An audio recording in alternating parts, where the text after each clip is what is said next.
Corona মোকাবেলায় টিআইবির সুশাসন বিষয়ক প্রতিবেদন যতটা গবেষণাধর্মী তার চেয়ে বেশি রাজনৈতিক এবং এই গবেষণা পক্ষপাতদুষ্ট, এমন মন্তব্য করেছেন আওয়ামী লীগের সাধারণ সম্পাদক ওবায়দুল কাদের।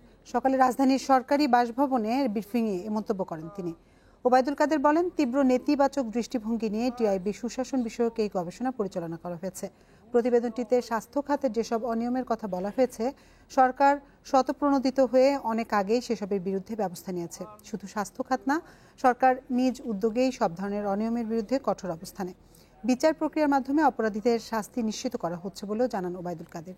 এরপরও টিআইবির প্রতিবেদনে থাকা দুর্নীতির তালিকা পাওয়া গেলে সরকার কঠোর ব্যবস্থা নেবে বলেও আশ্বস্ত করেন তিনি। পরে ওবায়দুল কাদের সরকারের কোনো ভালো উদ্যোগ টিআইবির গবেষকদের চোখে পড়েনি মন্তব্য করে বলেন, এটা খুবই দুঃখজনক।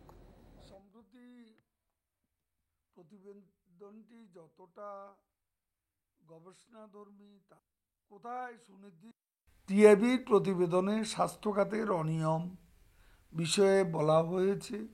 শেখ হাসিনা সরকার স্বপ্রণোদিত হয়ে তার আগে নানান অনিয়মের বিরুদ্ধে ব্যবস্থা নিতে শুরু করেছে। কোনো সংস্থা কিংবা কোনো দলের দাবি বা সুপারিশের প্রেক্ষিতে নয়, সরকার নিজ উদ্যোগেই অনিয়মের বিরুদ্ধে কঠোর অবস্থান নিয়েছে।